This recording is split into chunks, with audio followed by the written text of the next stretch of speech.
We interrupt our program to bring you this important message.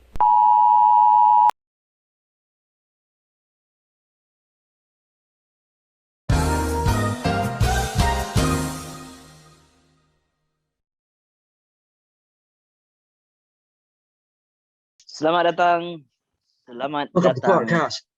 Selamat Welcome to kembali podcast. ke podcast. Welcome to Hai. podcast. Macam dah semakin lama duduk rumah semakin gila aku tengok teman aku seorang. Non, kau sekarang ni dekat apa consultation room ke apa? Kau macam consultation room. Ini bukan consultation room. Hospital pun ada. Ini Kia punya showroom. Tu kau hajar kau kau ingat aku tak mampu nak Ini duduk Kia kat punya IKEA. showroom ni. Ha? Baliklah. Ha? Balik. Dia kan tak COVID- aku ingat kan macam apa consultation room dekat hospital kan sebab kena pakai mask apa semua. Oh. Tak adalah. Mas ni is basically prevention lah, itu saja. Okay, Aku kalau kau nak tahu, aku sekarang dah jadi psychiatrist. Kan kalau kau orang perasan, lepas kita orang menang ESL tu minggu lepas, aku dah menang 8 juta. I set up my own practice lah as a psychiatrist. Sebab sekarang ni aku tengok it's very very saddening whereby rakyat Malaysia sekarang yang menderita ni banyak orang yang terjerumus dalam masalah kerana tidak menyiapkan diri sendiri secara sempurna dengan unsur-unsur medical dengan backup semua ni. So kes-kes bunuh diri pun dah makin meninggi. Aku rasa I need to contribute somehow kan. So ginilah kan. Tapi sekarang ni aku rasa macam aku yang nak bunuh diri, bukan aku punya inilah ni. So mungkin kau orang boleh jadi psychiatrist aku hari ni, mungkin kita boleh buat pasal benda ni lah supaya aku tenangkan diri dan aku tak lompat keluar dari pick-upnya. Kan. Non-shrink lah this one. Non-shrink lah. MD. Ni bukan MD lah, non-MD bukan lah. Apa MD? Kau janganlah petik-petik aku punya username yang lain. Sini je lah. Tu Psychiatrist. MD tu doktor. Dia ada belakang tu MD. Medical doctor Medical lah. Non MD, non McDonald's lah. Not managing lah. Or managing director or something. Manager tu mungkin lah managing director.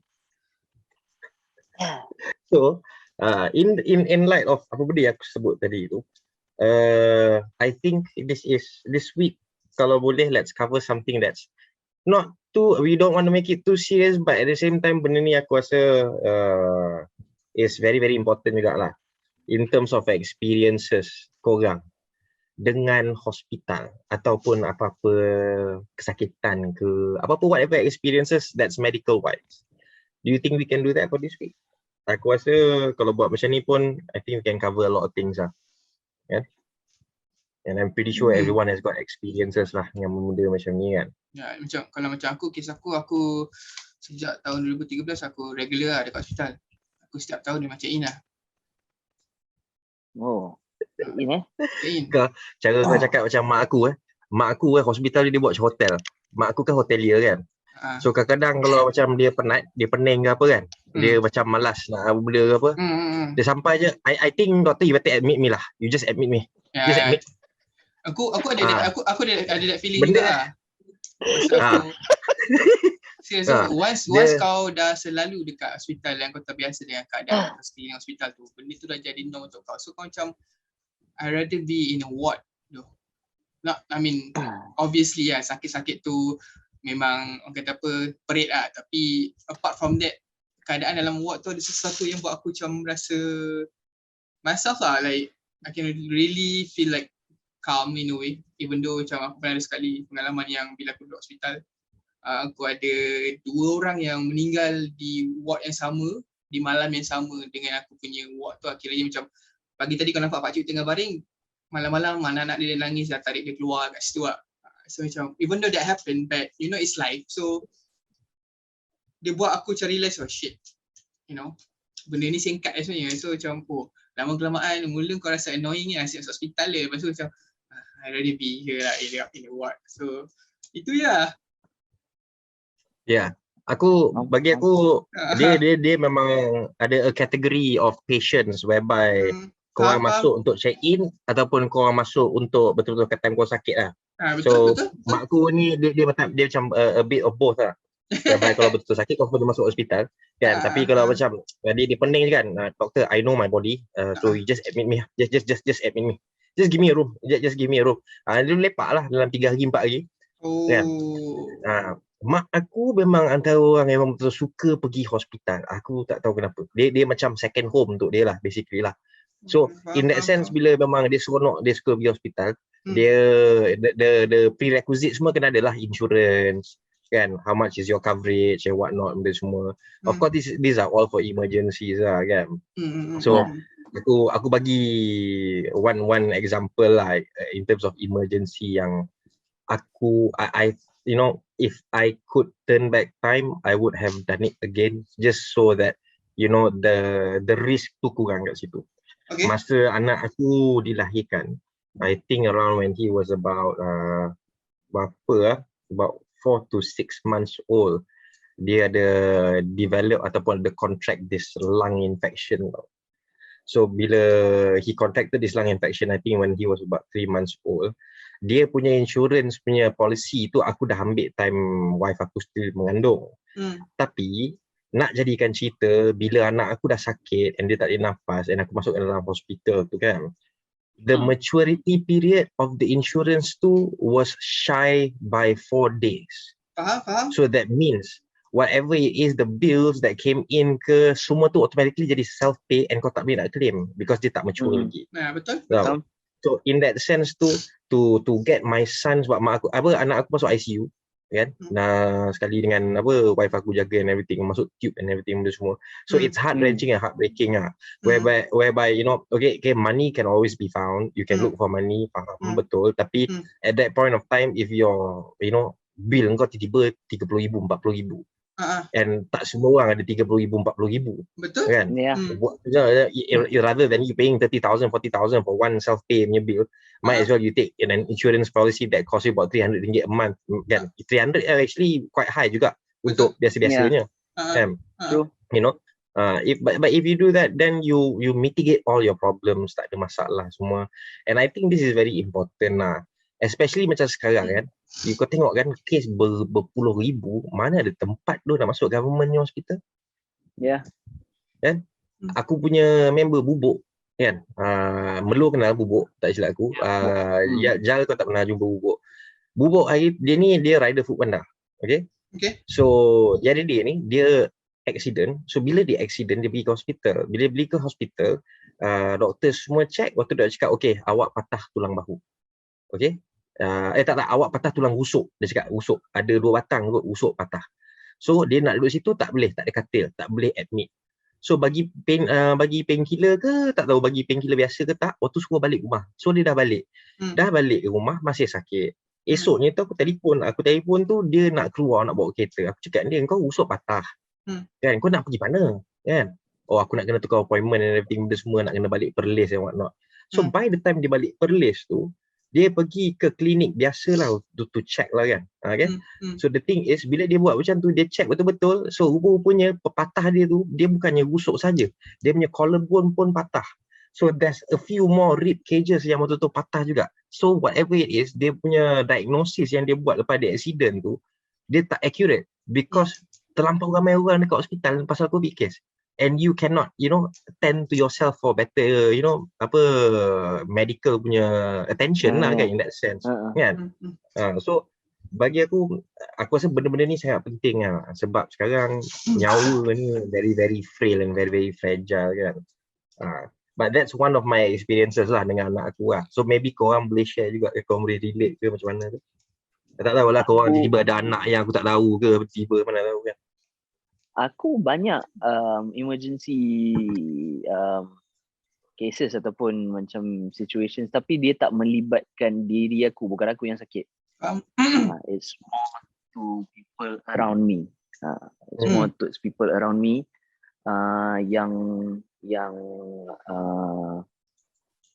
experience benda tu. Contohnya macam dulu dekat college masa tu non lah, orang yang sakitnya non. Tiba-tiba satu malam tu dia sakit apa semua. Lepas tu cakap, ini kenapa ni kan? Tiba-tiba dia cakap dia sakit perut. Lepas tu awal-awal tu macam, ini sakit kenapa ni kan? Lepas tu, Bodoh ni kelakar. lepas tu dia cakap, ini sakit perut apa semua. Yalah, kejap sakit, kejap tak, kejap sakit, kejap tak kan. Dia macam datang pergi. Mula-mula rasa non this is what non told me lah kan, because aku cakap ni sakit macam mana non, cucuk ke, sakit perut kau masuk angin ke. Okay. Lambat. Lepas tu dia cakap apa, tak, ini dia sakit macam sakit nak berak. Aku cakap okay lah, tak apalah, probably kau kena lama sikit kot, lama sikit lah dekat toilet tu, lepas tu nanti dia jadi okay. Jadi nombor pergi, lepas tu makin lama sakit tu makin meruncing lagi kan. Lepas tu cakap, ini dia dah sakit sampai ke telur ni dah sakit, dia cakap kan. So dia cakap, ini dah sakit sampai ke telur. Cakap, ini dah sakit lain ni non. Lepas tu macam-macam lah. So masa tu dekat dalam bilik, aku, non dengan OP. So aku pun teruslah time tu jadi doktor, jadi apa benda, konon-konon yang try untuk fikirkan, nak diagnosekan lah ini non ni sebenarnya sakit apa benda. Ini selalu kalau sampai ke telur kat tu kan. Ini ni, ini angin pasang ni. Aku cakap kan. Ini angin pasang. Kau nak dengar angin pasang kan? Kau dentik sikit telur dia. Okey ke tak? Macam tu kawan. Macam tu. Jadi ni lah. Ini angin pasang ni. Ini lah tu macam ni. Angin pasang lah tu. Lepas tu non pula masa tu tak pernah dengar angin pasang tu pun benda. Angin pasang aduh, dah tua-tua tak boleh dengar angin pasang. Sebab tak ada, masa tu muda. Oh itu kira muda lah. 19-18 muda lah. Muda. Okey. Masa tu baru ni kan, baru diploma lagi. Fresh lah. Akhir balik pun akhir balik pun belum lagi. Betul tu. Kan, suara kecil halus masa tu, suara semua masing-masing halus kecil. Hello. Lepas tu cakap angin pasang. Lepas tu dia cakap angin pasang ni apa benda. Dia cakap alamak, nak cakap angin pasang pun apa susah. Lepas tu Google lah buka semua. Okay non ini angin pasang ni apa benda. Lepas tu aku baca lah. So angin pasang ni technically it's hernia lah. It's hernia. Dia cerita dia lah kan, kalau dalam ramai-ramainya orang masa tu yang ambil program English, kau boleh je sebut hernia dan aku terus faham benda tu apa. Kau nak juga betul. sebut angin pasang sebab aku tak tahu angin pasang apa masa tu. Tapi tak dramatik tu. Dia angin pasang tu pun dramatik tu. Orang Melayu cakap angin pasang tu serius. Angin pasang ni angin pasang. So dia macam ada hantar. Sial lah. So technically it's your prostate. It's like macam prostate hernia lah kan. Dia you herniated your prostate. Macam tu. So non macam aduh ini biar betul ni macam tu. Tu lah. Aku rasa yelah ni. Dia cakap betul ni sebab dia dah main sanak lah apa benda apa semua kan. Time tu pun terus jump to conclusion lah tu. Masa tu terus jump into conclusion lah sebab memang non sakit dekat situ pun. Aku terus terang. Masa tu what happened was aku memang terjaga around 5 AM in the morning. And then dalam bilik aku ada Melo dengan Upi. So bila aku bangun tu, dia nak betul-betul sakit, aku jatuh daripada katil and aku terus merangkak. So dalam position merangkak tu aku memang aku berdehem, aku mendengar segala bunyi keluar. Memang segala bunyi keluar. Nak jadikan cerita, lepas dah habis all that commotion tu, Melo dengan OP sendiri cakap dengan aku ingat kau menurun ke apa benda tadi, duduk dengar tadi, tak takutlah aku nak kacau kan, tak pasal-pasal dia kan ada saka masuk ke benda. Kau tak tahu aku ni tak tahu aku ni sakit ke bukan nak menurun ke apa. Masa tu dekat college tu pula memang banyak gila kes orang histeria lah. Orang menurun, ada bela barang lah, family letak pasangkan saka, datang jaga dekat college lah, macam-macam lah benda cerita macam gitu lah. Macam lah entertaining lah, amusing stuff lah. So masa tu aku dengan Nopi macam, sebab aku tidur sebelah Opi situ. Non punya katil macam opposite aku dengan Opi punya katil tu. So so memang ingat macam ini saka dia dah naik kan ni. Ini saka dia dah naik kan ni. Memang ingat dia menurun. Lepas tu daripada itu jadi ke angin pasang, dah sampai angin pasang, lepas tu tiba-tiba surut. Tiba-tiba non dah macam okey, non macam okey balik lah. Dia still ada macam sakit-sakit lagi tapi non okey lah. Boleh baring, boleh benda ni. Lepas tu tiba-tiba Hentam lah. terus hentam yang memang sakit yang non dah tak boleh tahan lagi. So masa tu barulah berangkut lah pergi hospital apa semua. And then dipendekkan cerita. Di hospital pun aku drive sendiri. Tengah senak-senak je tau. Dengan warden tak bagi keluar ni. Aku tengah senang ni. Aku merangkak pukul 5:30 pagi. Kan? Aku merangkak, aku buka pintu tau. Dah macam orang bodoh tau. Macam orang bodoh kena rasuk. Duduk merangkak. Kan? Merangkak. Duduk ketuk-ketuk pintu. Pintu-pintu Jamal kan. Duduk ketuk-ketuk. Sebab apa? Aku tak tahu ni apa. Dia dah sakit. So aku ketuk-ketuk pintu. Faruk buka pintu. Faruk buka pintu. Aku dekat bawah tengah merangkak. Tengah pandang dia kat atas tau. Lepas tu aku tengah macam tu. Siuk pandang aku. Kau buat apa dia kat bawah tu tu? Dia tunggu macam tu kan. Ya. Kalau dia tak expect lah benda tu kat kau. Aku cakap, aku sorry tu, aku kacau kau, aku nak spray untuk krem. Itu saja sekarang ni aku nak. Aku nak spray untuk krem. Sebab aku tak tahu apa benda. Yang aku tahu it was very very painful. The sensation tu. Aku just nak something to relieve the pain or what not. So memang aku minta for krem punya spray. So macam belum cakap, aku spray tak jadi apa. Dia tak jadi apa. Dia memang still sakit. Aku cuba untuk buang air tak boleh. Aku cuba muntah tak boleh. Aku cuba buang angin tak boleh. Kan? So and then after that dia macam apa, dia slow down sikit. Dah slow down, kumpul lah ramai-ramai dalam bilik. Dalam bilik. Waktu dah borak-borak, waktu yalah borak-borak macam tu, gelak-gelak tiba-tiba kena. Mampus. Tiba-tiba kena. Yang pagi tu pula pukul 6 tu aku dah call warden. Aku cakap aku nak pergi hospital sekarang. Oh tak boleh. You kena tunggu pukul 8 baru boleh pergi. Kepala otak kau aku kan tengah sakit ni. Ya tu. So boleh jadi macam tu. Aku pun tunggu je lah. Aku tak nak melawan. And at the same time benda tu dah subside. Tapi bila kena second round tu, aku tak ada fikir banyak lah. Aku memang turun hostel sendiri. Masuk dalam kereta Nissan Sunny aku. Aku pergi klinik cousin aku dekat IM14 dia silap aku. So jumpa aku punya cousin aku doktor dekat klinik tu. So jumpa dia, cakap dia diram. I don't know what the hell this is, but I think you should check lah. Dia ni memang something yang very very very very painful. So dia check. Ini appendicitis ni, you kena buat surgery.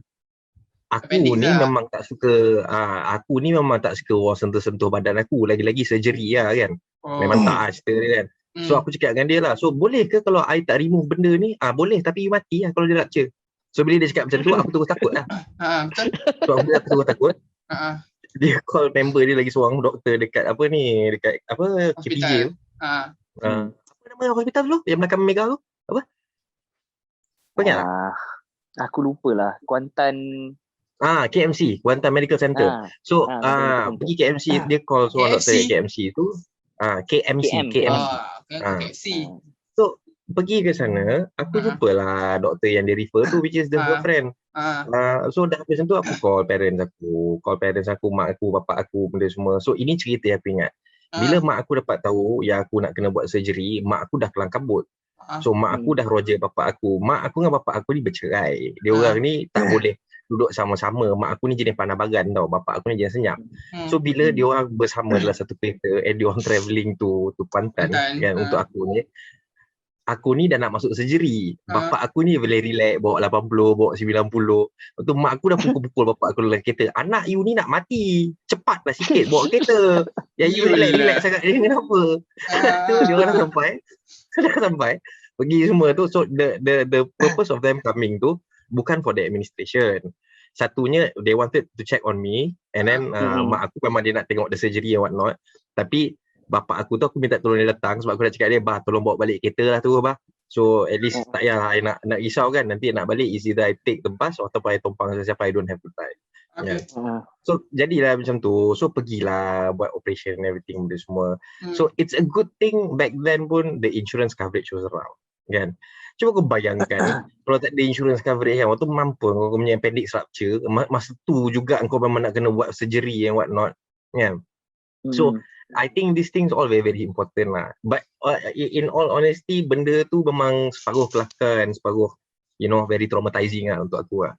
Dia kelakarnya tu lepas dah habis operation benda semua tu ni lah, budak-budak ni cakap lah, aku ingat kau menurun non. Aku takut lah, orang terbang barang benda sini sana semua. Kilat menyambung susah nanti kan. Tak ada nak kacau kan. Kalau otak kau menurun, orang nak mati ni. Menurun. So dia keluarkan appendix kau lah kiranya. Dia keluarkan appendix aku after surgery tu, and then okay lah after tu lah, tak ada apa-apa masalah pun lah. Tapi susah lah sebab some of my apa, not some lah, ada di specific you know, lecturer lah kan, or rather this lecturer lah, aku cakap dengan dia, aku memang went for operation, and at that time it was finals tau masa tu tau. So aku memang tak boleh sit in for her paper, so aku cakap dengan dia, boleh tak, you know, can I receipt the paper, or rather I take the paper in the hospital because I cannot come to the exam hall. Dia tak bagi. Tapi silap lah masa tu sebab mak aku ada kan. Mak aku kan kaki maki orang. So aku tak tahulah kesudahan dia dengan tu macam mana. Tapi ya aku tahu aku grad lah. Tapi kau ambil exam kat mana tu? Paper yang lain memang dia orang hantar ke hospital. Paper dia je lah maksudnya. Dia orang alternate. So kakak admin akan datang bawa paper, dia duduk dengan aku dalam bilik tu, aku jawab. So for all the papers. So except for one paper, memang dia tak bagi aku sit. Padahal that semester aku tak ada masalah apa attendance ke benda lah. It's purely medical lah basically lah kan. So itu one of my run-in jugalah with hospital lah. Itu ada lagi banyak prosedur. Aku pun jenis aku kalau kena masuk hospital lah, tak payah duduk rumah. Aku lagi selesa duduk dalam area whereby it's private and I know for a fact that at any point of time tu the medical attention tu memang boleh sampai. Memang betul boleh sampai. Paling lama kau dalam hospital warded berapa hari? Paling lama aku dalam hospital aku rasa kidney stone aku kot. Itu pun nak masuk berapa, 6 hari ke 7 hari kat aku dalam hospital. Ini yang baru-baru ni lah, kidney stone ni tahun ni lah. Yang buat tu, masuk aku tengah duduk kat toilet belakang kan, dengan buang air, tiba-tiba dia macam senak datang, aku tak tahu apa hal. Masuk dalam bilik, aku dah merangkak sama macam aku dekat KPM dulu. Waktu bini aku tanya aku, kenapa? Dia kata tak ada, ini nak kena pergi jumpa doktor ni. Oh nak pergi klinik ke? Tak, ini hospital ni, bukan klinik, ni hospital. Pergi hospital, aku dah merarung, dah tenang-tenang kaunter benda semua, terlampau sakit. Lepas tu dia nak bagi aku, dia suruh aku kencing dulu tau. Dia tak nak bagi aku painkiller juga tau. Dia suruh aku kencing. So aku ni dah merarung, aku cakap dia, can you please just administer the painkiller? I will pee all the pee I want, all the pee that I can pee for you lah if you want. Just give me the painkiller first. So dia berkeras juga, cakap no sir, you need to give us the urine sample first, then we can give you the painkiller. So aku pun gagahkan diri bangun daripada wheelchair, masuk toilet, bagi urine sample. The moment aku bagi urine sample tu, urine tu dah red in colour. So I know that something is very very wrong. Tahu. Tapi dia cakap macam tu, dan dia cakap ni nampak macam kidney stone lah ni. Okey lah, tak apalah, you tunggu kejap, kita ambil morfin. Dia sebut morfin tu, aku lega lah. Dia tak cocok lagi. Dia sebut je, kita ambil morfin. Then aku dah terus lega. Aku tak ada rasa sakit. Itu je lah. So 6 hari aku kat dalam tu, 2 prosedur aku buat. Itulah. Tapi the recuperation punya period tu agak lama juga untuk aku lah. Comeback.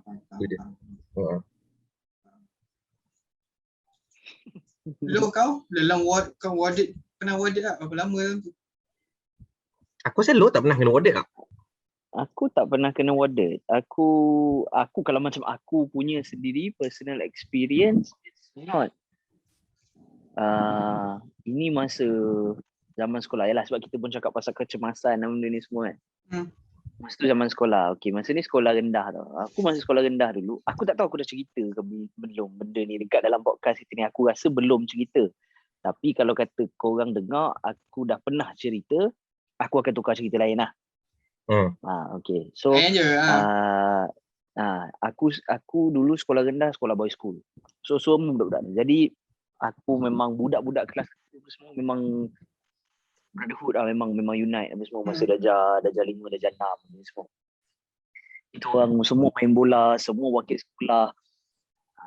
And then kita orang after school ke benda banyak buat macam sleepover, apa benda semua dekat rumah ni lah. And sebabkan sekolah rendah yang dulu aku sekolah tu, sekolah yang agak macam elite lah kononnya kan. Jadi banyak kelas atas lah, banyak macam kelas atas lah. Jadi The only reason Performing kenapa school aku lah. dapat sekolah kat situ sebab sekolah tu kat depan rumah aku. Oh, Jadi that's the only reason, sebab alamat aku dekat. So aku dapat sekolah situ. okay. Yang lain-lain ni semua sebabkan dia orang macam anak datuk, Pandai. anak Oh, doktor, anak apa benda apa semua. Jadi semua ada anak-anak orang-orang ni lah atas-atas ni semua sekolah dekat situ. Jadi salah satu cerita kecemasan yang berlaku ni, masa ni kita orang semua weekend tu ada seorang member aku ni anak datuk, dia cakap macam okey jom semua datang tempat rumah aku lepas kita orang punya football practice. So kita orang ada football practice apa benda semua, lepas tu balik rumah dia. Rumah dia memang besar gila babi lah. So bila aku ke rumah dia tu, that was not the first time, tapi bila aku ke rumah dia tu lah baru aku experience kau tahu toilet yang ada ada separate. Kalau toilet rumah kita biasa tempat mandi kat situ, jamban kat situ apa semua kan. Semuanya sekali je macam tu. Dia punya macam okey, jamban dekat situ, tapi kalau kau nak mandi nak shower kau buka pintu dan tempat kaca kan. So kau masuk kat dalam tu, lepas tu kau tutup pintu baru kau mandi. So dekat luar tu tak basah. That was my first experience of encountering a shower room. fancy shower lah. Fancy lah. Rumah orang kaya. Privilege lifestyle lah basically lah. Yes, privilege lah, privilege. Dan so kita semua ambil lepak. Jadi dulu budak-budak lelaki benda semua memang mandi sama lah. Mana ada nak mandi seorang-seorang. Aku mandi dulu tak ada. Mandi jenis semua boom sekali mandi ramai. So masa tu datang rumah tu aku rasa there's about 6 people kot, including the owner. I mean member aku yang duduk di situ. So ada dalam 6 orang macam tu. So 2 orang daripada 6 ni jenis segan. Tak nak mandi sama-sama tau. Dia orang macam malu. So dia orang tunggu macam mampus lah korang tak nak, korang berdua tak nak mandi sama, tak apa. Kita orang berempat mandi sama. So 4 orang ni pun mandi sama-sama. Jadi dekat dalam tempat yang shower tu, yang ada pintu kaca apa tu semua, aku dengan member aku lagi seorang, kita orang kat dalam. 2 orang lagi, dia orang mandi dekat luar. Okay, faham. So dia orang pakai, so dia orang isi air dekat dalam macam baldi apa benda macam tu. Lepas tu dia orang mandi. Jenis macam yalah sebab kita nak fun je. Gayung setong lah. Betul. So mandi. So tengah mandi lah. Lepas tu aku keluar daripada tu, lepas tu aku nak ambil benda macam sabun ke benda macam tu lah. So aku nak masuk balik kat dalam tu. Once aku masuk balik dekat dalam tu, aku tutup pintu tu. Aku tutup. Aku tutup pintu tu, tiba-tiba tu kan semua tempered glass kan. Yang keliling kita tu. The feet tu. The feet yang diorang revert masuk dekat lantai tu tercabut. Okay. Tercabut. So the tempered glass tu jatuh. So aku tutup tu, benda tercabut, lepas tu aku dengar bunyi tung macam tu tau. So benda tu jatuh ke sini. Dia tak jatuh ke arah aku, dia jatuh ke depan sana. So member aku yang dengan aku kat dalam tu, dia dah pusing. Lepas tu tengok aku, ayo macam tu tau. Lepas tu aku macam aku nampak benda tu ke arah belah sana. So 2 orang budak yang dekat tu. So salah seorang yang budak yang mandi dekat luar tu adalah budak rumah tu. The host. The host and ada lagi seorang budak. So benda tu jatuh, dia orang semua tengah sabun-sabun benda semua. So dia orang tahan. Tahan tapi berat tu. Try untuk tahan lah. Tempered glass. So tapi sebab budak kan masa tu mana kuat. So dia try tahan, lepas tu ada sabun, ada benda semua, benda tu slip, jatuh. Berderai semua kaca-kaca tu. Lepas tu aku macam shock semua, everybody was in shock. So the host luka kat belakang, dekat tangan, koyak dengan dekat kaki, koyak kat kaki. So benda tu pun jatuh. Bila dia jatuh tu je, budak yang tahan tadi tu, dia punya ni kan, tangan ni kat sini ni, so kaca tu dah slice macam tu, so dia punya ni terbuka. Faham. So kau boleh nampak, so darah keluar, keluar banyak gila babi darah. And dia pegang macam tu kan, sakit. Lepas tu aku tengok kan tangan dia, kau boleh nampak tu dalam ni dalam ni, sebab dia dah terkoyak, kau boleh nampak ni kat dalam ni. Oh, faham. So semua yang isi color putih lah, apa benda apa tu Macam semua boleh nampak. macam siap ayam kau boleh nampak putih-putih kan. Betul. Lepas tu kau boleh nampak kat dalam tu. Aku dah macam berjahit dah. Ni apa benda sedih ni. So bila macam gitu, member aku yang tak mandi sekali tu terus buka pintu tu. Kenapa semua. Lepas tu dia terus panggil. So all the parents, dia punya mate semua. Rumah dia besar, so mate ada ramai, ada 20 orang mate dia. Semua naik atas. Lepas tu semua terus menangis. Terus kata ya Allah.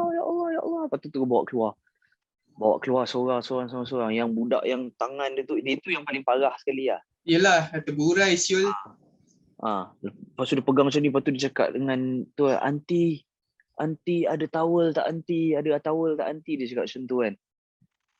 Terus bagi towel apa semua, terus panggil driver dia apa semua, terus siapkan kereta. So the two people tu dikejarkan ke hospital dulu.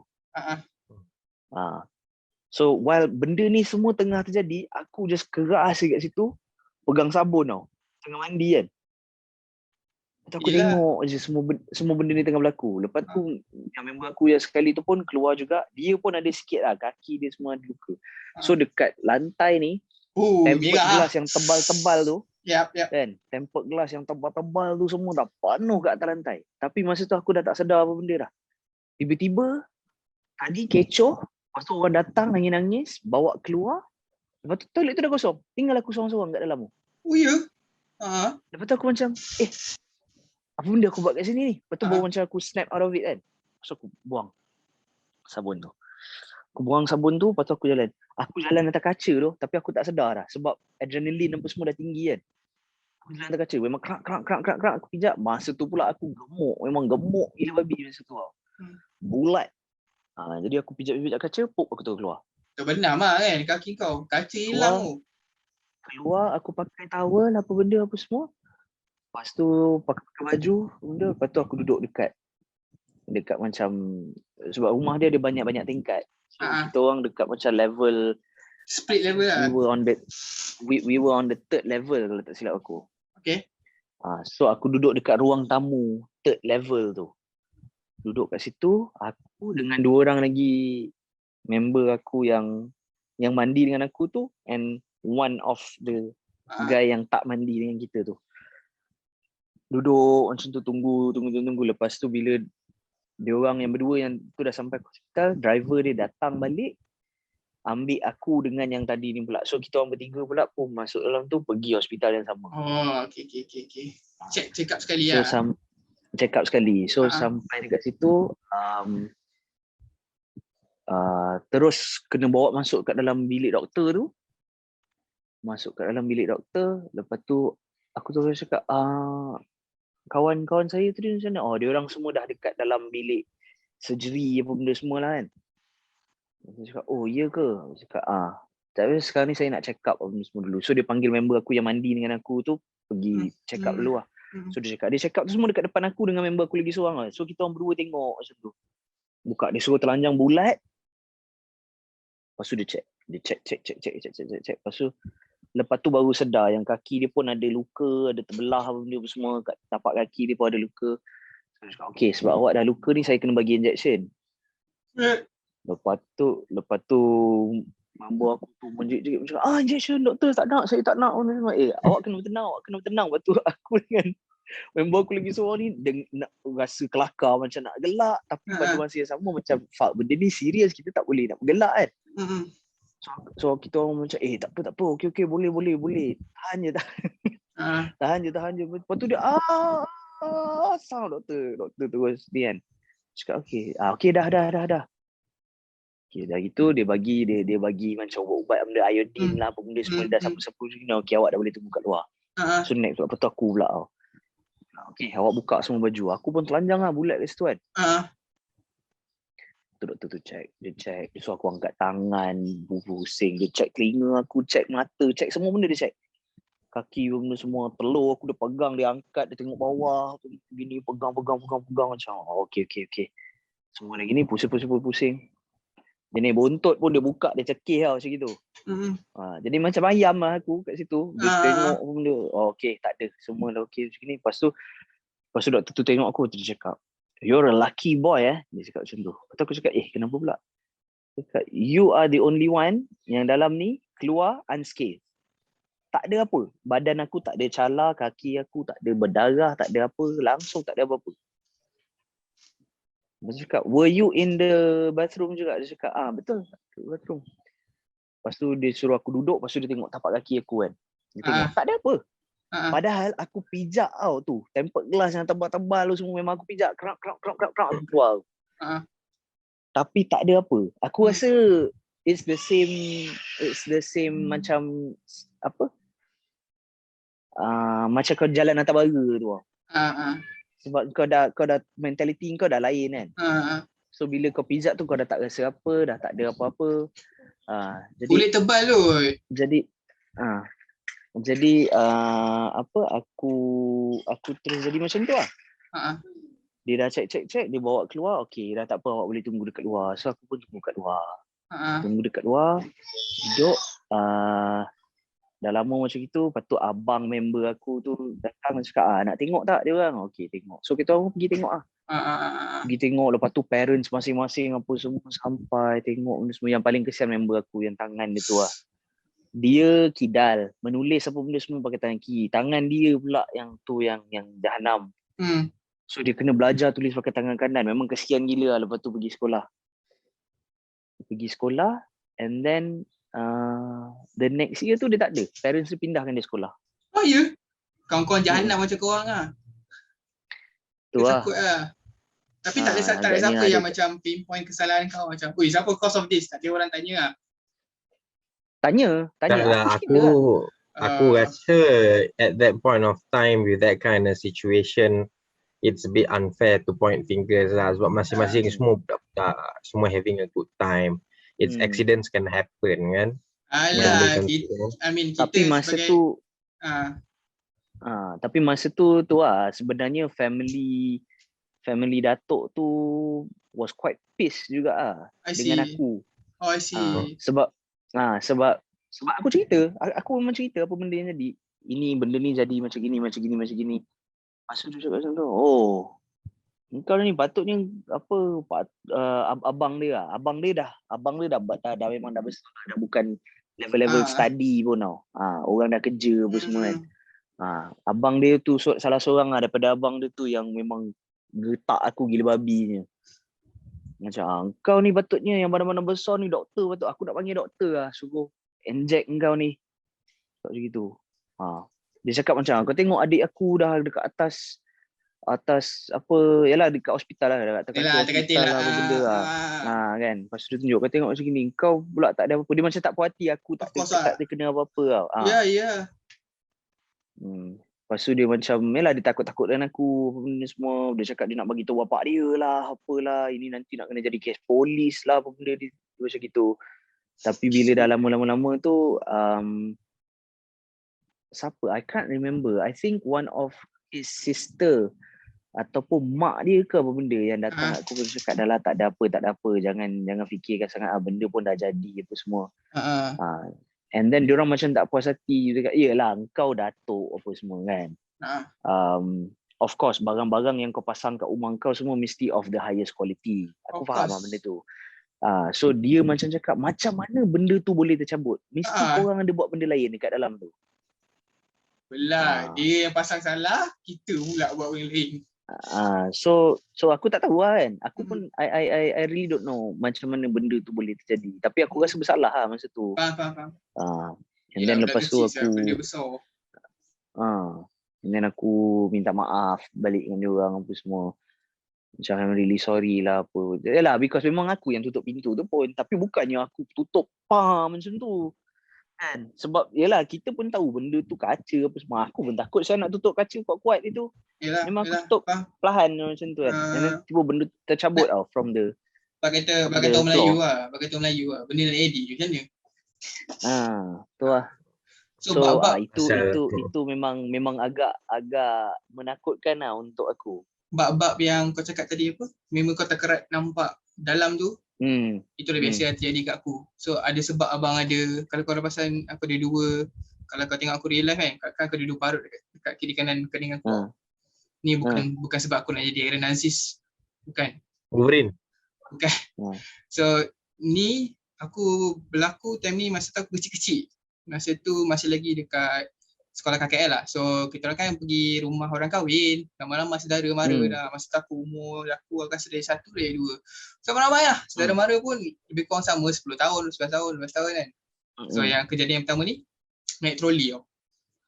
Rumah dia macam mana tau? Rumah atau ada lorong kecil-kecil kan. Tapi kat petaling tau.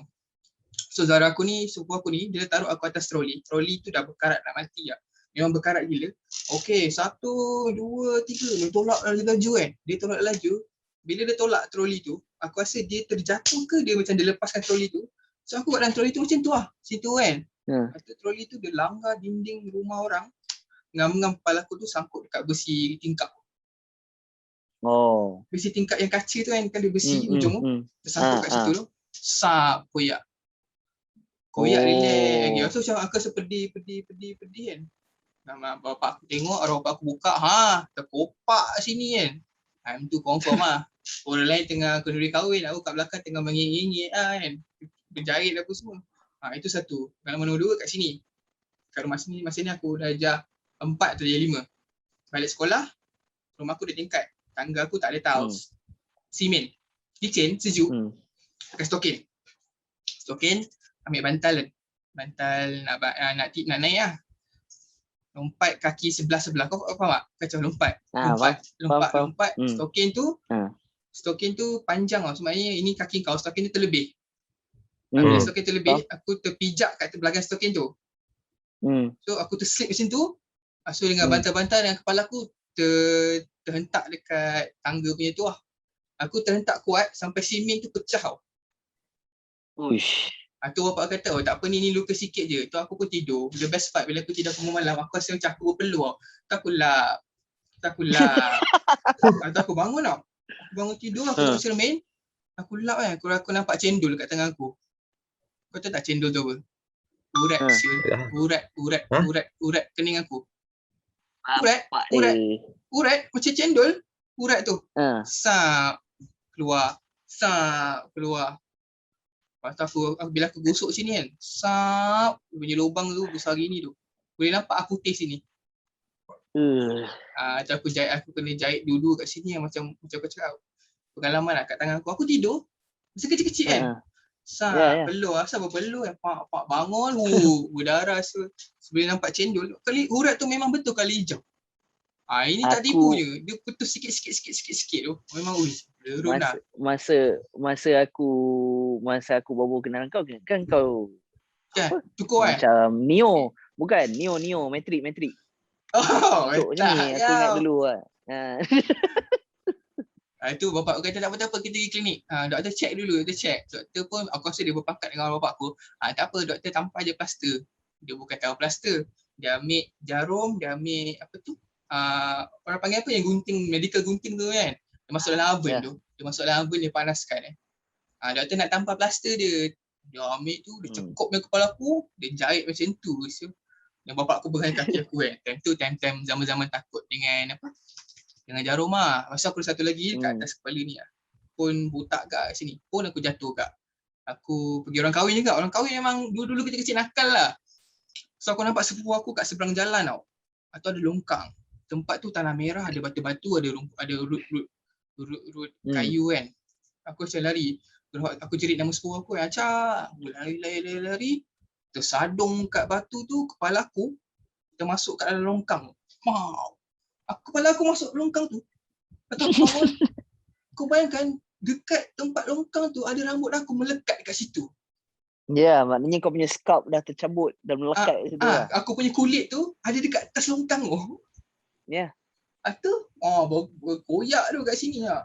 Tu 1, 2, 3 tu aku punya tempat jahit tu kan. so aku dengan jahit-jahit kerat.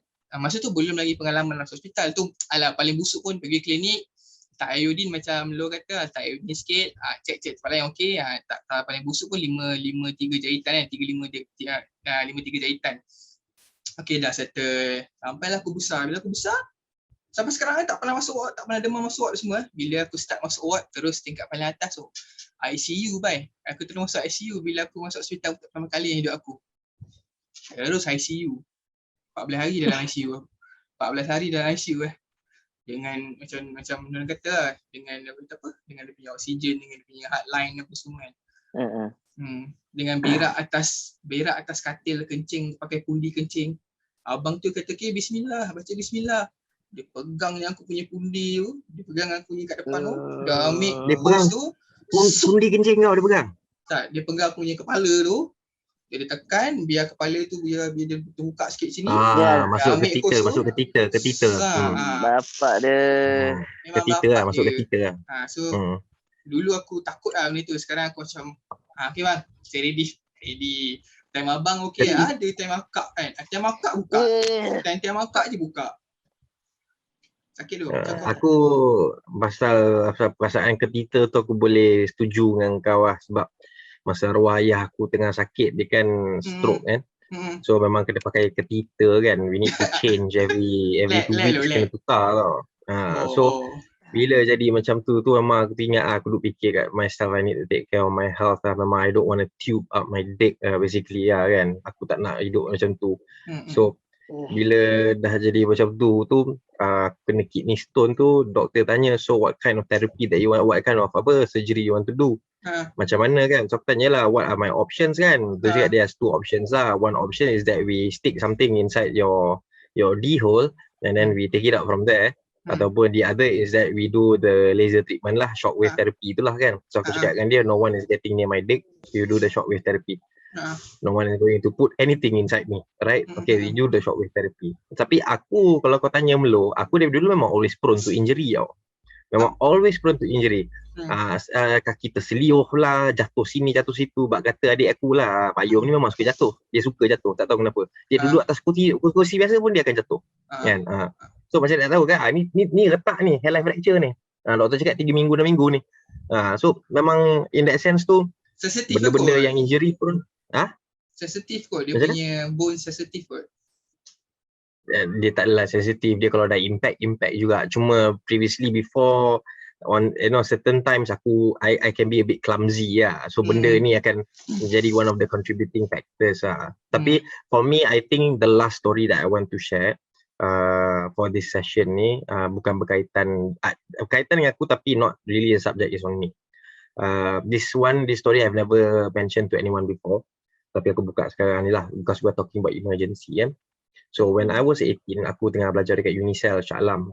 Okay, so hari-hari aku kena to and fro from Rawang Shah Alam. So one evening ni dah balik dari campus, dah lepak-lepak benda semua, nak balik rumah lah. So lalu Guthrie Corridor. The moment you enter the Guthrie Corridor tu, daripada Shah Alam tu, kau keluar dari stadium tu, belah kiri tu the first exit yang kau akan jumpa bila kau masuk highway is Bukit Jelutong. So kau boleh masuk Bukit Jelutong kat situ. So kereta masa tu memang medium going tu banyak lah. It was already like around 5 PM orang dah nak habis kerja dah. Orang government memang dah habis kerja. Orang private je yang belum habis kerja.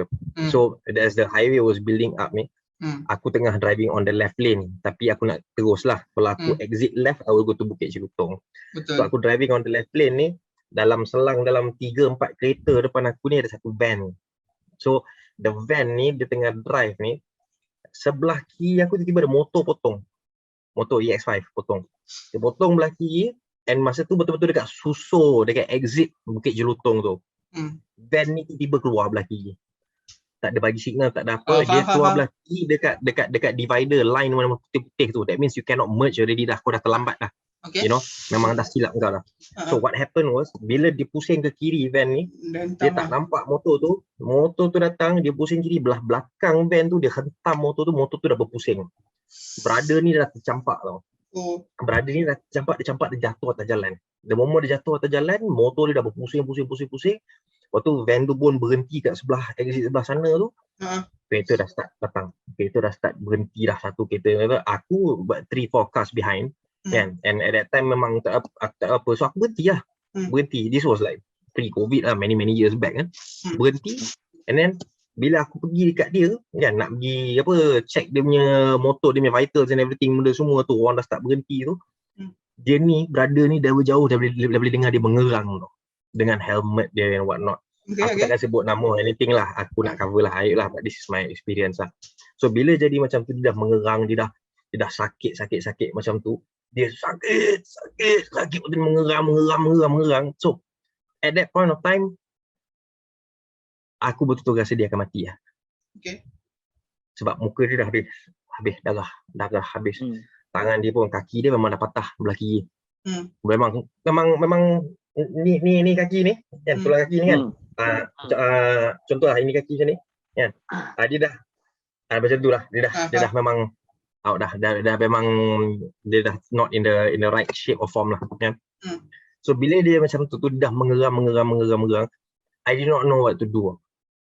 Aku tak pernah handle situation macam ni. Tapi I was the closest to him among all the other people. So dia pandang aku, dia masih mengerang. Tahu. So automatically aku tak tahu benda ni just secara indirectly aku terus pergi dekat dia. Aku angkat dia kan.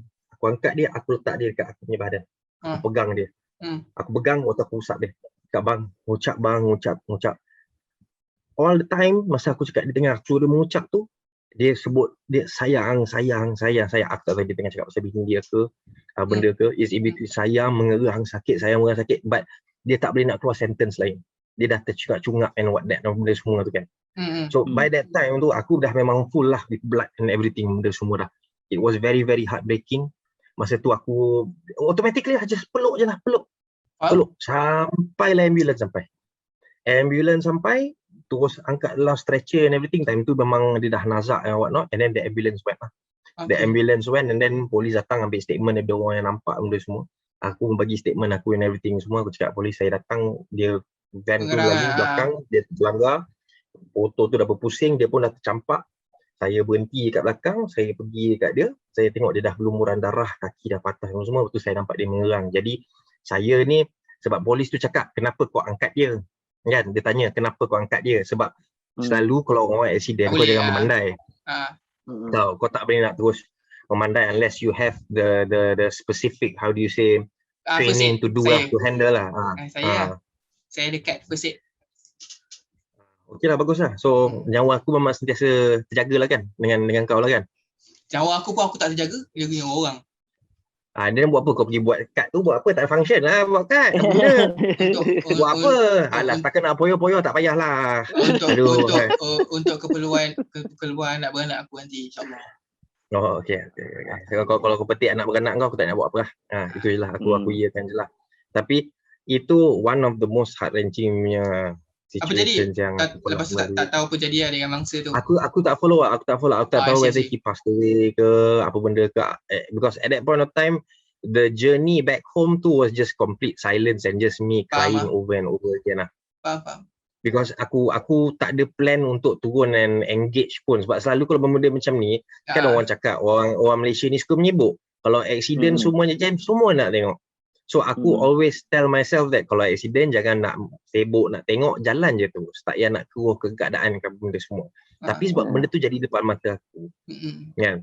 So I felt like I had to do something lah. At first aku just nak turun lah. Just nak turun. Aku just parking tepi, aku nak turun, nak make sure dia okay ke tak.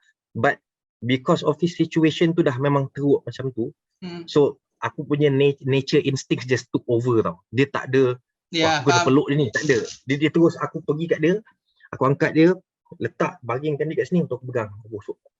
Bang, ngucap, tahan. And all the time dia memang mengacau lah. Mengacau. So at that point of time tu, on the way back tu aku memang fikir lah, mati ni memang sakit lah. And it's a very, very sad thing. It's not so much of the sakit. It's more on the sadness. Because when you die, you die alone. That's it. You die alone. Kalau sempat diselamatkan.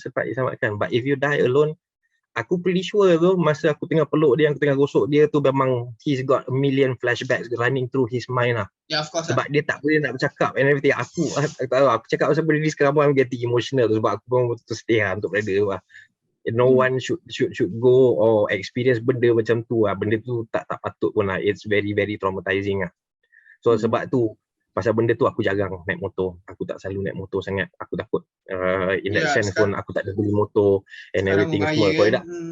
Kalau tak aku memang nak naik motor, nak beli motor, tapi aku memang tak ada commit myself to buy a two-wheeler or anything So bila jadi macam tu, aku pun benda tu dah jadi macam benda biasa kat aku kan. Sebab aku buat 3PL nya business. So every day ada je rider yang accident. Aku kerja dengan e-commerce pun ada je yang accident, ada je yang emergency. So dealing with emergencies ni is something yang memang dah biasa Cuma bila setiap kali aku dengar ataupun ada WhatsApp masuk dalam grup sebelah, oh budak ni accident, rider accident, video keluar. Benda tu memang sangat-sangat sayu bagi aku Betul. Automatically aku tak kenal pun orang tu macam mana, aku akan boleh tahu aku automatically rasa sedih Itu saja. And to be honest sebanyaknya bukan salah rider tu. Bukan salah orang yang menunggang ni. Banyak salah orang yang bawa kereta ni dia orang just tak pandai maneuver and ikut apa benda yang nak kena buat kan. But in that sense, the ambulance came, they arrived about 7 minutes to 10 minutes after, according to the police and the statement tu. Semua ambulance sampai pada waktu ni semualah dia oleh statement tu. So the response time was very, very good. Aku rasa 7 minutes to come into the highway is very fast bagi aku 7 minit tu for the ambulance to get there. So if I'm not mistaken, ambulance punya SOP ni, there has to be at least an ambulance every 10 kilometers within each range ke, tak silap aku macam tu kan. So I don't know where they took him to, which hospital. Dia bawa pergi Kelang ke, dia bawa pergi Shah Alam ke. Shah Alam masa tu belum ada hospital lagi, hospital Shah Alam belum buat lagi. So I did not know where they took him and what happened to him after that Cuma lepas tu kalau ada apa-apa accident lagi berkaitan dengan orang, kalau bukan aku seorang, aku tak berhenti. Because bila lepas je benda tu, aku just realize macam aku datang kat situ tu, dia tak kenal aku ni siapa. He does not know who I am. He has just got into a traumatizing accident. Dia pun probably tak tahu apa benda jadi kat dia sekarang ni. The only thing that's probably on his mind is his wife and his kids and whatnot, and apa benda je yang dia boleh cakap kan? In that sense kan. So benda-benda emergency ni aku rasa it's very, very crucial in the sense of your coverage, in the sense of how you take care of yourself, macam mana kau bawa kenderaan atas jalan, benda semua ni, because dia punya risks tu has already grown to more than 100% over the years. Banyak sangat, banyak bahaya kan. So in that sense, aku rasa that's the last thing that I want to share in terms of emergency yang aku pernah lalui. Benda kalau aku nak cerita banyak cakap pasal aku pun benda accidents happen every day kan. So macam tak guna juga cerita pasal aku je. So better aku put in sama input Aku tak tahu sama ada korang ada experience macam tu ke tak. But yelah, itulah aku punya input Macam aku cakap, experience aku semua atas diri aku Aku pergi ICU, doktor dia kata kat family aku, kalau Faisal ni datang besok, dia dah tak ada dia dah koma, dia dah seminggu dia we put him in sleep mode dia terpaksa dikomakan dulu So aku macam tapi aku rasa macam aku tak rasa apa sakit Macam aku ke hospital, aku macam saya sakit sini, saya tak boleh jadi sini. Okey, dia cocok tangan aku. Ajak ada 3 orang datang, angkat aku letak pak ICU terus. Ini kalau lambat beberapa hari ni dah koma ni, tak tahu boleh diselamatkan ke tak pasal awak punya toksik lagi banyak daripada awak punya darah. So aku macam macam kita tahu kita first time dapat benda tu.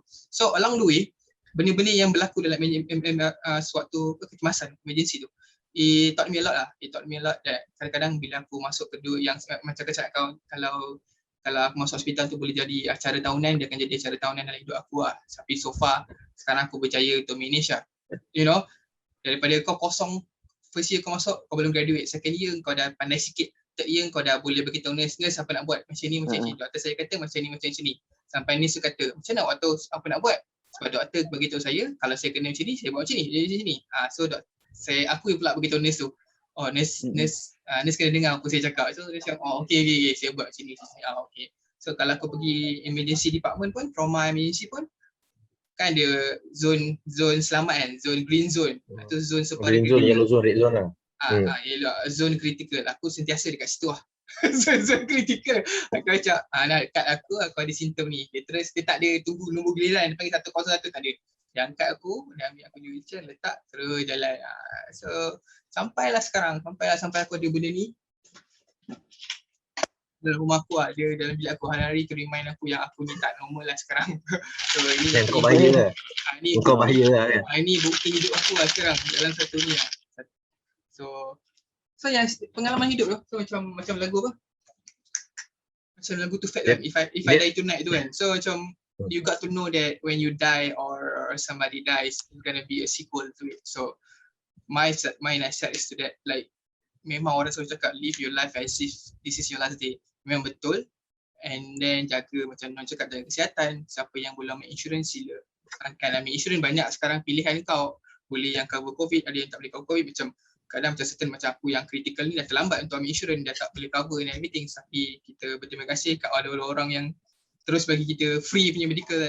So aku tak banyak expenses aku kurang dari segitu. Tapi aku still live my life as a normal guy, a normal person. Aku tak stop diri aku jadi sayu lah. Kata bos aku, kau jangan stop diri kau lah. Kau jangan jadi sayu. Tu je lah nasihat aku untuk korang yang ada pengalaman kecemasan ke apa. Selagi kau bernyawa, selagi kau bernafas, is your life. You decide what you want to do about it.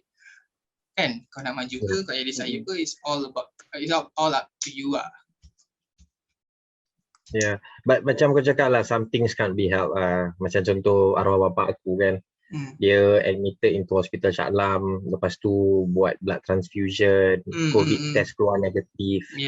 COVID test keluar negatif, and then we went to visit and everything sebab doktor cakap okay and what not. Tiba-tiba berlaku kan.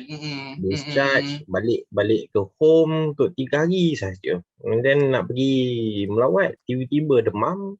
Masa sampai tak nak bernafas, ramai orang kat situ, dia close contact semua. Panggil ambulans datang, masuk dalam ambulans, PPE, everything semua. Masa tu lah, akulah memang, at that time bapak aku memang ada nazak. Kan? Aku rasa Tuhan memang betul-betul nak give me the time to be my father for the last time lah. Memang the last ride lah, all the way lah. From PJ up to Selayang kan. So dalam ambulans tu memang aku just pegang tangan dia, aku cium dahi dia, aku cium mulut dia, aku buka dia punya oksigen mask tu, buka oksigen mask tu, cium mulut dia. Sebab masa kecil-kecil dia suka cium mulut aku kan. So at that point of time tu aku duk fikir macam if this is the last time ni, then tak boleh, I cannot let go of this opportunity lah. This is the opportunity that I need to take lah untuk to whatever it is lah kan, to make sure that he's calm and whatnot. Sebab dia dengan ventilation, dengan mask dia semua tu, dia dah start menangis and everything, and aku memang in total confusion. I don't know what the hell is going on. Because the result that came back tu memang negatif and everything was okay. So memang kita tak fikir COVID apa benda semua. Itu yang aku cium dahi, cium hidung, cium mulut and everything, benda semua tu. By the time sampai ke hospital, doktor tengok, waktu doktor datang, doktor call aku jumpa doktor. The first thing doktor cakap, dia tak ada terus cakap pasal condition ke apa tau. Dia terus cakap, ni from Shah Alam kan, cakap from Shah Alam, bagi dia orang file from Shah Alam everything semua, dia tengok. Lepas tu dia terus bagi aku borang. Borang yang dia bagi aku ni adalah borang sama yang aku sign kat hospital Shah Alam masa dia nak buat blood transfusion, which is bapak aku dah memang in a vegetative punya state, whereby if let's say dia do the blood transfusion and tiba-tiba dia tak sedarkan diri ke apa benda ke, that's the form. The form tu is whether we allow them to resuscitate ataupun we allow macam euthanasia lah basically lah kan. Macam tu lah kan. So aku when I was in college, topik euthanasia ni when we were in SEM 4 or SEM 5 if I'm not mistaken, is one topic that we studied like very very deeply in the sense of the meaning of euthanasia lah, and the effects and impacts on society and community like in terms of euthanasia. I never thought that I would see myself in this situation where I had to decide my father's fate. So it was definitely one of the heaviest things that I had to decide, and aku nak kena consult dengan adik aku lah, because mak aku dengan bapak aku dah bercerai kan. So the decision must come from us. Kan waktu bapak aku pula kena ada macam-macam ujian lah dengan his new wife and everything dia semua. So we decided, bapak aku memang dah sakit lama, and then sekarang kau dah vegetative, and then doktor pula cakap kalau lah dia slip into a coma and nak resuscitate, dia nak kena buat CPR and everything, so boleh jadi dia punya breastplate tu akan patah atau akan pecah. So bila pecah dia akan lagi veggie lah kan. So sign the form twice lah. Sign the form twice. Dekat Shah Alam sekali, Selayang sekali. So bila dah sign the form kat Selayang tu, doktor halau balik. Dia cakap COVID banyak, balik rumah. Nanti kita akan call. Aku balik je dari hospital Selayang tu, ambil kereta dekat PJ, terus drive balik Rawang, sampai dekat Tol Damansara tu, tak sampai 2 jam aku belah di hospital call. Hospital terus cakap, Cik Daniel nak inform ni ayah ni rasanya tengok dia punya situation ni paling lama pun esok pagi. Dia cakap macam tu. Aku ni bodrop bapak aku ni. Aku tak tahu lagi apa benda yang jadi semua ni. Dia tiba-tiba dia terus cakap macam tu. Tiba-tiba terus cakap macam tu, aku dah hilang, aku dah tak keruan benda semua, sangkut dalam jam, balik rumah. Sampai rumah duk call member aku yang rapat semua, I'm like trying to keep myself sane and everything, benda semua. Not long lepas aku call, member rapat bapak aku sebelum aku call Melo, lepas aku dah call Fat and everything, benda semua, dan hospital call. Pada pukul 11.40 untuk dia declare. Aku, masa dia call tu, the background tu, orang yang tengah bercakap telefon tu tengah gelak-gelak. So I was thinking that they're going to update me with some news or rather the situation lah dengan bapak aku ni kan. Jadi tiba dia just inform lah, nak inform, tolong tarik nafas je Cik Daniel, saya nak bagi tahu yang Cik Zul Rashidi dah tak ada. Macam tu. Kat situ aku memang stun lah. Aku stun. Tak boleh nak bawa jenazah keluar sebab nak kena tunggu COVID test. So aku pun bercakap dengan Selayang, Shah Alam dah release, there's no COVID and what not. So boleh tak kita percepatkan proses ni? Tak elok lah jenazah lama-lama kan. So boleh tak kita terus buatkan by tomorrow? Tak boleh, SOP. By the time result keluar je lepas 3 hari, dia orang declare bapak aku positif COVID. Kau tak rasa aku kelang kabut, aku cium mulut dia, aku cium hidung dia. Termasuk dengan orang dekat home tu nak ada total close contact dan 28 orang. Dan 28 orang. So bila jadi macam tu, Hospital Selayang cakap dengan aku, email to pejabat kesihatan daerah, okay, contact this person, and then dia akan datang lah, and do whatever it is that they need to. Tak ada siapa datang lah, of course lah, officials and everything lah. So I had to make sure, we did all the whatever necessity lah untuk buat lah. Rumah ni, kan, rumah sebelah sana kat Rawang, kan, waktu orang home semua tu, lagi ambulance yang datang ambil benda semua tu, kan, macam tu kan. So in the end, everyone's results came back positive tau. Aku buat aku punya PCR 4 kali tau untuk benda tu. Aku punya paranoid. Sebab aku yang paling close contact. Waktu bini aku dengan anak aku dekat rumah kan. But everything came out negative lah. Alhamdulillah lah. But benda tu, dalam aku bersyukurnya, I'm still confused lah. I don't know what happened. What happened? Macam mana bapak aku mati ni? Kan? Mana dia dapat COVID ni? Kan? Korang punya result keluar dah negatif hari tu. Ni dapat mana ni? Kan? So kalau dia dapat mana ni, kalau anda kata orang daripada home tu mana apa, kenapa semua orang yang lain tu negatif? Kan?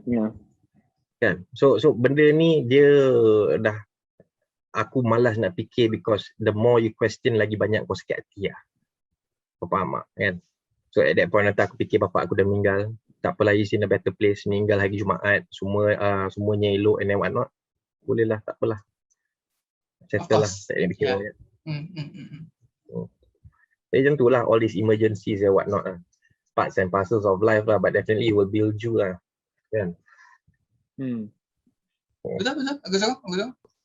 So, sebagai conclusionnya, penutupnya, benda-benda hal kecemasan ni, andai kau tahu cara nak handle, andai kau tahu cara nak kawal perasaan kau, atau kau tahu, even kalau kau kena sendiri dalam situasi kecemasan tu, just jangan panik dulu, know yourself, and then know how to control the situation. Kalau tak boleh pun try. Macam aku pun dulu kau give up, agak nangis juga kan. Nangis tu perlu lah, orang kata kan. Tapi at the end of the day, kau kena kawal situasi kau. Macam lu punya cerita, bila benda tu berlaku dalam situasi dia dekat toilet, dia tergambar macam tu. Benda-benda tu akan berlaku, kau tak boleh nak tolak. Itu emotion kau. So kau nak terkejut ke, kau nak teriak ke, kau nak nangis ke, kau nak jerit ke, it's all about your emotion lah. Kau kena luahkan tu. And just kau handle kecemasan di situasi tu yang buatkan kau orang kata apa pengubah hidup kau kiranya kau boleh tak ambil benda tu atau tidak. Tu pada aku itu je lah dalam side aku untuk penutup hal-hal kecemasan ni lah. Hello? Macam aku pula in the case of emergency, self composure is very important lah. Kau kena compose gila babi, because in those situations orang yang kental macam mana pun kadang-kadang selama ni kita tengok dia keras dia apa benda apa semua, in those situations kadang dia orang boleh macam mana choke tau, dia orang choke and then breakdown so terus freeze macam tu. Jadi what I realize is that when these things happen, what you have to do is to ketepikan dulu, I mean during the emergency punya situation right, kau memang ketepikan 100% kau punya emotion. Emotion memang terus tolak ke tepi. Everything must be done logically and rationally. So settlekan dulu whatever that is macam mana apa yang tengah berlaku sekarang ni. And then you apa baru layan kau punya emotion tu tau. Because sometimes bila kita terlampau terbawa-bawa diri sangat dengan kita punya emosi, benda yang macam kau boleh masih boleh selamat lagi ataupun benda yang masih boleh dilakukan secara rasional lah. Lepas tu benda tu jadi macam terlambat kan. Contohnya kau terlampau melayan perasaan sangat, kau menjerit-jerit kau apa benda apa semua. Then sepatutnya orang ni dah boleh ada dekat hospital dah, tapi because of you cannot control your emotions kan, orang tu terlantar kat situ lagi buat jangka masa yang panjang lah. Betul. So, itu juga macam lu kata kan, guys, korang ketepikan emotion korang untuk handle situasi tu, tapi tak bermaksud korang endahkan emotion korang. Yang endahkan emotion tu yang nanti jadi mental breakdown tu. Tidak, kau handle dulu situation tu. Emotion tu still kau kena rasa sebab kita manusia, betul tak? So macam aku cakap, emotion tu is logic, kalau kau punya action tu pun logic, ikut sama balance. Then pada aku tu okay, aku sokong dengan lu so macam Non macam mana? Akhir kata? Untuk aku, for me, emergencies ni, everyone will go through an emergency lah. It depends on whatever the emergency is. No one is exempted from these kinds of situations. Tak ada siapa pun yang exempted from these kinds of situations. It's just whether the situation tu, is it something of, utmost turmoil, or it requires your absolute control and logic and also your urgency kan. If let's say kalau kau nak cakap dari from a significant standpoint, bagi aku, let's say for those who have insurances, then you know that insurance is very very important kan, because you don't know what might happen. We control our lives, but then again, the life is not all about you. It's not all about you. You cannot focus just on yourself. Everything revolves around everyone, not just you. So in that sense, you don't know what's already written for you on your path, what's going to happen or whatnot. We can be, careful as much as we can be and mitigate whatever risks that we have. But if things are bound to happen, then things are bound to happen. So I guess the preparation for things that are bound to happen needs to be instilled and also in placement. Kan? Bagi sesiapa yang dekat luar sana tu yang tak ada insurance dan boleh ambil insurance, tolong ambil insurance. I am not an insurance agent. Okay, this is not a promotion or whatsoever. Tapi in this sense, kena faham benda ni lah benda yang sangat penting. Okay, there's what I know benda ni macam monthly commitment yang it's not that much. Bagi aku pun there's countless times aku rasa Melu pun memang boleh vouch for this. Aku banyak times yang memang betul-betul financially insecure, instability memang banyak and whatnot. But yang paling penting is that the insurance premium has to be paid. And I learned about that the hard way lah, which is through my son lah. Kan? Macam tu kan. Bapak aku tak ada insurance kan, atau aku tak ada insurance, orang lain semua tak ada insurance. The reason why aku ada insurance pun sebab mak aku ambil daripada kecil. Yang dia educate aku pasal benda ni, so first hand aku faham benda ni is very very important. So yang boleh ambil insurance, Because if you have really an underlying punya illness, it's going to be very very hard for you to get insurance and coverage and whatnot, kan. Macam JAL lah kan, but JAL sebulan 50,000, so tak apa, tak ada masalah. In that sense, yelah, you just prepare, you know, for the best and make sure. Kali RM50,000, Inilah orang humble memang macam ni. Orang kalau dia dah travel satu dunia pasang-pasang. Aku sejak aku sakit ni aku terus memberi sokongan kepada kerajaan-kerajaan yang memimpin, sama ada dia pembangkang tak pembangkang, supaya dia bagi bantuan, aku ambil bantuan, aku ambil RM50 pun aku sapu. Dia untuk expenses aku sekarang Dia kerajaan ni lah kan, bagi aku lah kan. Sekarang ni tak payah nak cakap sangat pasal kerajaan lah. Aku risau masa depan anak aku je, itu je. Satu aku cakap, tak kisah siapa yang memimpin atau membangkang apa. I don't care. As long as you do your work lah. Itu je lah. Macam kata tadi Non, betul, insurans tu siapa yang ada kesempatan untuk ambil, ada yang mampu untuk ambil. Aku rasa ada banyak insurance agent sekarang kat luar sana yang bijak mengatur strategi dia. Tapi ini untuk anda juga yang jual insurans. Aku faham korang nak jual kau punya, orang panggil apa, premium polisi. Tetapi kadang tu kalau korang punya advertisement tu berpada-pada lah. Aku rasa kadang diorang ni more on market dia produk daripada menjaga emosi seseorang tu ataupun situation tu. Contohnya aku nampak dia akan taruh video COVID, orang ni, muka orang ni terdedah, orang ni ada COVID, orang ni mati meninggal macam ni. At the end of the day, what he's trying to say is, belilah saya punya insurans sini. So at one point orang akan nampak tu very marketing wise memang padu lah pada aku as a human being yang penuh dengan emosi. Aku cakap ada something wrong with this video. Aku rasa dia orang bijak pandai yang kat luar sana yang jual insurans tu boleh lagi memarketkan dia orang punya produk tu dengan cara yang lebih baik daripada menggunakan situasi kita yang sekarang ni semakin memburuk ni sebagai dia orang punya pemacu lah. Boleh, tetapi tutuplah muka ke, cover lah sikit ke, sensor sikit ke apa kan. Kalau aku tengok family aku, tiba-tiba ada gambar orang kat situ dalam iklan dia jual insurans. Just that lah. Tu je aku nak cakap. Aku personally aku tak ada tentangan pasal benda tu, because kalau aku, I'm not an insurance agent, but if I were to be selling insurance, I want to scare the shit out of everyone, not because I want you to buy my product. I want you to be covered. As a marketing wise, nak jual produk memang bagus. Aku manusia yang penuh emosi, so aku macam mungkin ada sesuatu yang perlu diperbaiki kat sini. Aku tak cakap salah, tapi ada benda yang dia boleh perbaiki daripada situ. Itu je. But I guess that's it lah kan. Yep. So guys, thank you very much for the topic today kan. Aku rasa we pretty much covered and also given our input on this related things that we can relate to lah kan, basically. So I think from my side, my what I want to say to the people out there, take care, you know, get vaccinated. If you can stay at home, and make sure you prep for whatever emergencies that you have lah, insurances ke, cash ke, you know, all these kinds of things lah kan. You can't put the price of safety lah, itu saja. Teruskan menyokong kami. Sorry sebab topik ni agak serius. Memandangkan keadaan negara kita pun semakin membaik, tak semakin buruk lah. Aku tak tahu apa nak cakap lah. Untuk kawan-kawan kat sana, take care. Jangan ambil barang-barang terlarang lah. Jangan ambil metamfetamin. Metamfetamin tu pemusnah rakyat. Pemusnah rakyat. Dekatkan dengan orang-orang yang anda sayang. Lo? Aku nak cakap sesudahlah tu jadi pundek.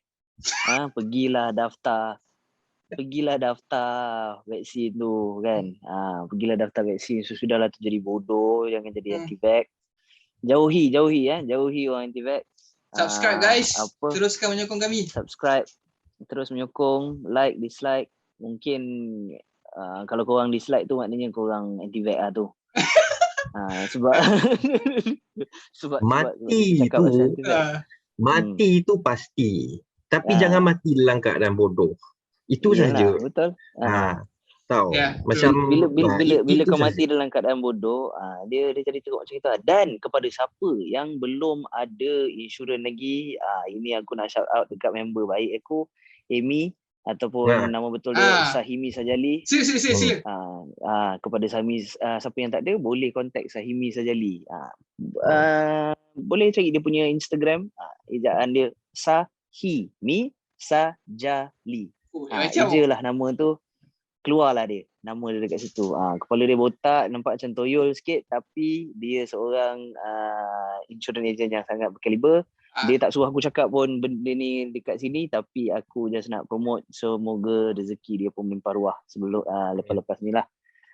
Amin. Dan juga rezeki kita juga semua sama-sama. Seorang Dan yang juga, tengok video ni, jangan dilupai kawan kita yang kita mention tadi awal-awal, OP. Selamat pengantin baru OP. Shikopi. Selamat pengantin baru. OP. Semoga bahagia kan OP anak cucu pun, OP. OP pun dah menikah semalam. Jadi itulah, all the best kepada kawan-kawan kita, stay safe. Untuk kawan-kawan kita, betul.